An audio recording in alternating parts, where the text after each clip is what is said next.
છેલ્લા 3 થી 4 દિવસથી નેશનલ હાઈવેના જે સાંકડા બ્રિજ છે ત્યાં ખૂબ જ વધારે ટ્રાફિક જામ થઈ રહ્યો છે. જ્યારથી ચોમાસું શરૂ થયું છે ત્યારથી વરસાદના કારણે જે સાંકડા બ્રિજની અંદર જે ખાડા પડતા હોય છે એના કારણે ટ્રાફિક અને ભારદારી વાહનો એ ધીમા પડતા હોય છે અને એના કારણે સર્જાતો ટ્રાફિક જામ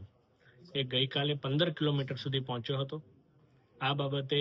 નેશનલ હાઈવે ઓથોરિટીને વખત જાણ પણ કરવામાં આવે છે અને જે કલેક્ટરશ્રી સાથેની જે જિલ્લા સંકલન હોય છે એમાં પણ નેશનલ હાઈવેના અધિકારીઓને બોલાવી અને આ બાબતે તાકીદની સૂચના પણ આપવામાં આવે છે. અત્યાર સુધીમાં 3 વાર જ્યારે વરસાદ રોકાયો છે આ નેશનલ હાઈવેની મરમ્મતનું કામ કરવાનું મેં સૂચન પણ કર્યું છે અને એ કામ થયું પણ છે, પરંતુ હજુ પણ એટલું પ્રભાવી કામ ના દેખાતા ગઈકાલનો જે ટ્રાફિક જામ હતો એના કારણે માત્ર વડોદરા જ નહીં પરંતુ સમગ્ર ગુજરાતના રાહદારીઓને ખૂબ જ હાલાકી ભોગવવી પડી છે.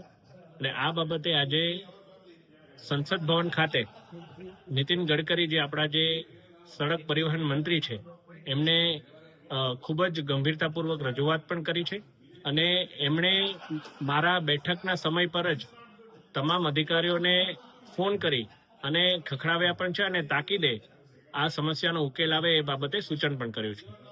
કલેક્ટરશ્રી દ્વારા પણ એક નોટિસ નેશનલ હાઈવે ઓથોરિટીના આપણા વડોદરાના તમામ અધિકારીઓને આપવામાં આવી છે અને આ બાબતે જલ્દીથી જલ્દી કાર્યવાહી થાય એ બાબતનું સૂચન કરવામાં આવ્યું છે.